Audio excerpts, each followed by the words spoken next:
మనతో పాటు రామచంద్ర నాయక్ గారు ప్రభుత్వ వీక్ డోర్నకర్ ఎమ్మెల్యే జాయిన్ అయ్యారు. Sir good evening sir. Sir Ramachandra Nayak garu నమస్కారం అండి. Sir good evening sir. Yeah sir, HYDRAA ఏమో చట్టబద్ధమే, మేము చట్ట ప్రకారమే చేస్తున్నాము అని చెప్పి హైడ్రా చెప్తుంది. మరి ఎందుకు హైకోర్టు ఏమో ప్రతిసారి మొట్టికాయలు వేస్తుంది? మీరు చేసేది ప్రతిరోజు ఫ్రైడే సాటర్డే ఎందుకు ఇలా పెట్టుకుంటున్నారు? ఎందుకు బీద వాళ్ళపైనే అటాక్ చేస్తున్నారని?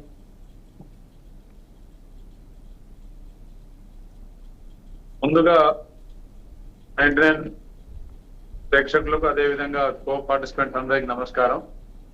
తెలంగాణ రాష్ట్ర ప్రజలందరికీ కూడా పేరు పేరున నమస్కారం తెలియదు. హైడ్రా గత 2 సంవత్సరాల క్రితం అసెంబ్లీలో తీర్మానం చేసుకొని అన్ని పార్టీలతోని సుదీర్ఘ చర్చలు జరిపిన తర్వాతనే మరి ప్రభుత్వం ఒక స్వచ్ఛంద సంస్థలాగా ఈ హైదరాబాద్ నగరాన్ని కాపాడుకోవడానికి హైడ్రా అవసరం ఉంది. హైదరాబాద్ ఒక city of lakes and rocks. So ఈ సిటీలో ఉన్న మరి చెరువుల్ని కాపాడుకోకపోతే భవిష్యత్తులో మరి భూగర్భ జలాలు అదేవిధంగా మరి విస్తరిస్తున్న పట్టణానికి అనుకూలంగా మరి పిల్లలకు కానీ వృద్ధులకు కానీ మరి ఎక్కడ కూర్చునే పరిస్థితి కూడా లేని ప్రాంతాలు మరి దట్టమైన కాంక్రీట్ జంగిల్లాగా తయారవుతున్న ఈ పట్టణాన్ని ఒక అందమైన నగరంగా మార్చుకుంటేనే బాగుంటది. అదేవిధంగా మనం విదేశీ పెట్టుబడుల మీద మరి భవిష్యత్తులో కంపెనీలు తెచ్చుకునే ఉపాధి ఉద్యోగాలు పెంచుకునే ఆలోచనలో ఉన్నప్పుడు ఈ హైదరాబాద్ మరి దేశంలో అతివేగంగా పెరుగుతున్న పట్టణాల్లో ఒకటి. కాబట్టి ఈ పట్టణాన్ని ఒక ప్లానింగ్ సిటీ లాగా మార్చుకోవాలనే ఒక ఉద్దేశంతో హైడ్రాను ప్రారంభించడం జరిగింది. అనతి కాలంలోనే కేవలం 2 సంవత్సరాల్లోనే మరి దాదాపు మన అంబర్పేటలో మరి నల్ల చెరువు కావచ్చు, అదేవిధంగా గోరబండలో సున్నం చెరువు కావచ్చు, కుకట్పల్లిలో చెరువు కావచ్చు, రామంతపూర్ చెరువు కావచ్చు, సరూనగర్ చెరువు కావచ్చు, బోడుపల్ మరి చెరువులు ఇవన్నీ ఆధునీకరించి సుందరీకరించి మరి అందులో ఉన్న అక్రమ కట్టడాలని మరి తీసేసి ఈరోజు అక్కడక్కడ ప్రాంతాల్లో మరి ప్రజలు మంచి వాతావరణంలో నివసించే విధంగా మరి వాతావరణ కాలుష్యాన్ని అదేవిధంగా ఆ చెరువులలో వచ్చే మరుగు వాసనను తగ్గించి అక్కడ ప్రజలు ఆహ్లాదకరమైన వాతావరణాన్ని సృష్టించినాం. అదేవిధంగా ఇంకా చాలా చెరువులు కబ్జాల కోలల్లో మరి ముఖ్యంగా టిఆర్ఎస్ వాళ్ళ హయాంలో ఎంతో మంది వారి నాయకులు కబ్జాలకు గురి చేసిన సంగతి కూడా మరి మనం గతంలో మరి మీడియా ద్వారానే చూస్తా ఉన్నాం. ఏది ఏమైనా కబ్జాలు ఎవరైనా ఉండొచ్చు, కానీ ప్రజల మంచి భవిష్యత్తు కోసం హైదరాబాద్ భవిష్యత్తు కోసం మరి హైడ్రా అనేది తప్పకుండా ఆవశ్యకత ఉంది. ఈరోజు చిన్న వర్షాలకే మరి నీళ్లు హైదరాబాద్ లో పడ్డ వర్షపు నీరు మొత్తం మూసిల ద్వారా కింద కృష్ణా ద్వారా సముద్రంలో కలిసిపోతా ఉంది. మరి హైదరాబాద్ లో దాదాపు 1000 నుంచి 1500 మరి ఫీట్లు ఈరోజు బోర్ వేస్తే తప్ప బోర్ వాటర్ రావట్లేదు. ఇలాంటి పరిస్థితులలో ఎక్కడ చెరువులు అక్కడనే మనం వాటర్ ని నిలుపుకోగలిగితే ఆ గ్రౌండ్ వాటర్ ని పెంచుకొని అక్కడి ప్రజల దాహార్తిని తీర్చే అవసరాలకు పనికొస్తుంది. అదేవిధంగా మరి ఆ మురికి కంపు నుంచి అక్కడి ప్రజలు మరి బయటపడే ఒక మంచి ఆలోచన. అదేవిధంగా అక్కడ దోమలు ఈగలు మరి దాంట్లో చెత్త కుంపటి అన్ని ఒక దగ్గరనే జామ్ అయ్యే పరిస్థితి లేకుండా మరి హైదరాబాద్ ని ఒక సుందర నగరంగా తీర్చిదిద్దాలనే ముఖ్యమంత్రి గారి మంచి ఆలోచనను మరి ప్రజలు చాలా అంటే ఎక్కడైతే మన చెరువులు సుందరీకరణ జరిగిందో అక్కడ ప్రజలను అడిగితే చెప్తారు హైడ్రా ఆవశ్యకత ఎంత ఉందనేది. కాబట్టి నేను మిత్రులందరికీ కూడా కోరేది ఏంటంటే అక్కడక్కడ కొన్ని నిజంగానే పర్మిషన్ మరి ఇల్లీగల్ గానో లీగల్ గానో తీసుకొని మరి FTL ల్యాండ్లలో మరి కట్టాలు కట్టి ఉండొచ్చు, కానీ ఆవశ్యకత ఉన్న దగ్గరనే కట్టాలు తీసేస్తారు తప్ప ఎవరినో భయభ్రాంతులకు గురి చేయడమో లేదంటే కక్ష సాధింపు కోసమో చేసే ఆలోచన విధానం కాదు ఇది. రామచంద్ర నాయక్ గారు, అంటే గతంలో ఓకే 12 సంవత్సరాల నుంచి అంటే ఒక 10 సంవత్సరాల నుంచి ఆల్రెడీ బీఆర్ఎస్ రూల్ చేసింది, తర్వాత 2 సంవత్సరాలు ఇప్పుడు మీరు రూల్ చేస్తున్నారు. అంతకుముందు అయితే కాంగ్రెస్ పార్టీ ఉంది కదా గవర్నమెంట్, అప్పుడు మీరిచ్చిన పర్మిషన్లే ఇప్పుడు కూల్ చేస్తున్నారు. అంటే అప్పుడు అధికారుల తప్ప, ప్రభుత్వం తప్ప? ఇప్పుడు దీంట్లో ఏదైనా కన్స్ట్రక్షన్ పర్మిషన్ వస్తుంది అంటే అందులో మున్సిపల్ శాఖ వారు ఉంటారు, అదేవిధంగా మరి ఈ రెవెన్యూ శాఖ వాళ్ళు, అదేవిధంగా ఇరిగేషన్ శాఖ వాళ్ళు, వీళ్ళందరి పర్మిషన్లు ఉంటేనే మరి పర్మిషన్లు చట్టబద్ధతగా ఉండే అవకాశం ఉంటది. అంతే తప్ప గతంలో భవిష్యత్తు గురించి, చెరువుల భవిష్యత్తు గురించి ఆలోచించి ఉండకపోవచ్చు. అధికారులు వారి వారి డ్యూటీని వారు చేసి ఉండొచ్చు.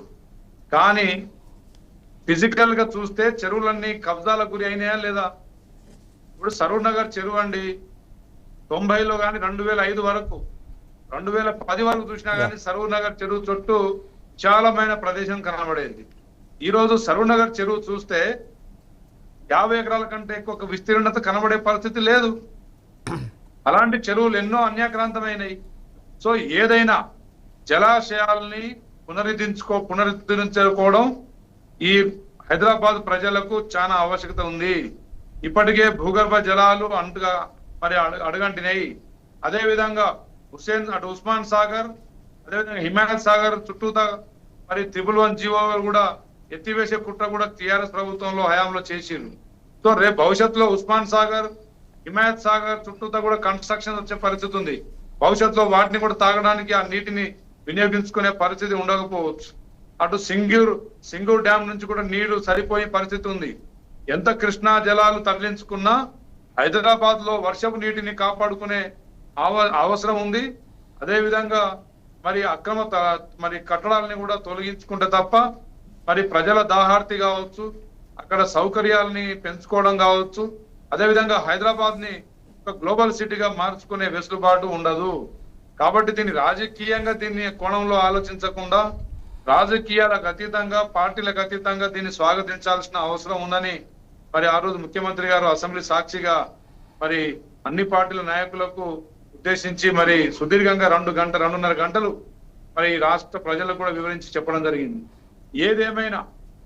ఏదేమైనా హైదరాబాద్ పరిసర ప్రాంతాలే కాదు, మీరు గ్రామీణ ప్రాంతాల్లో చూస్తే కూడా గతంలో మనం చిన్నప్పుడు మన బాల్యంలో చూసిన చెరువులు ఈ రోజు విస్తీర్ణ తగ్గిపోయి దాదాపు చుట్టూతా మరి మట్టి పోసుకొని మొత్తం కల్టివేషన్లు పెంచుకున్న పరిస్థితి చూసినాం.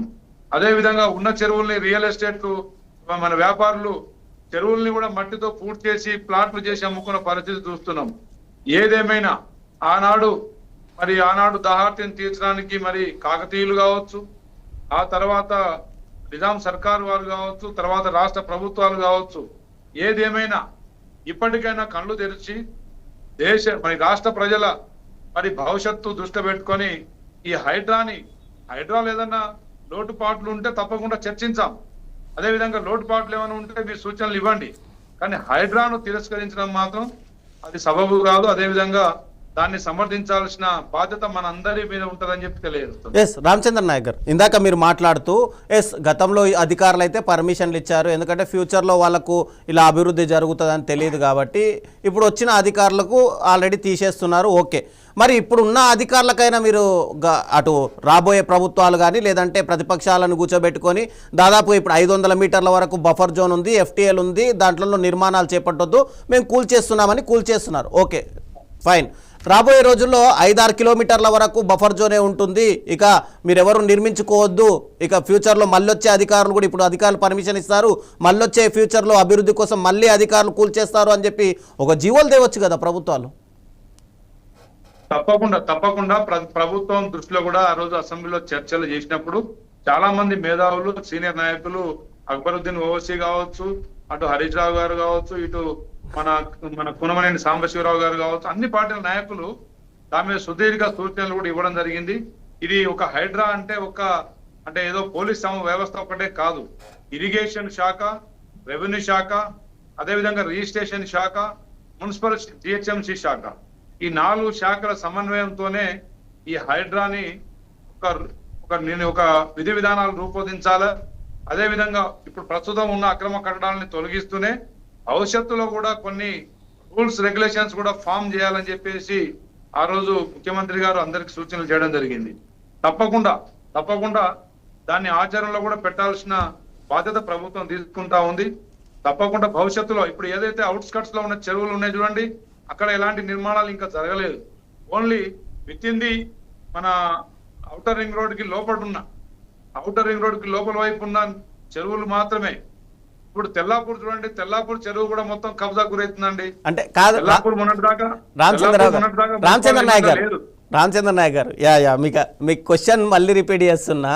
ఇప్పుడు ఆల్రెడీ 500 మీటర్స్ బఫర్ జోను అని చెప్పి గతంలో అధికారులు తప్పులు చేశారు, మేము కూలుస్తున్నాము అని చెప్పి ఇప్పుడు చెప్తున్నారు. ఓకే, రేపు ఇంకొక 10 సంవత్సరాలు 20 సంవత్సరాల తర్వాత వేరే పార్టీ అధికారంలోకి వస్తుంది, అయ్యా మేము కిలోమీటర్ బఫర్ జోన్ పెట్టుకుంటున్నాము, ఇవి కూడా కూల్చేస్తాము అని చెప్తారు. ఆ తర్వాత ఇంకో ప్రభుత్వం వస్తుంది, అయ్యా లేదు మేము 5 కిలోమీటర్లు బఫర్ జోన్ అంటున్నాము, మొత్తం కూల్చి పడేస్తామని. ఇప్పటికైనా అందరూ కూర్చొని నాయకులు కూర్చొని ఒక జీవో దేవచ్చు కదా, అయ్యా దాదాపుగా మూసి పరివాహక ప్రాంతాల్లో ఒక 20 కిలోమీటర్ల వరకు ఎవరు జీవించకండి అని.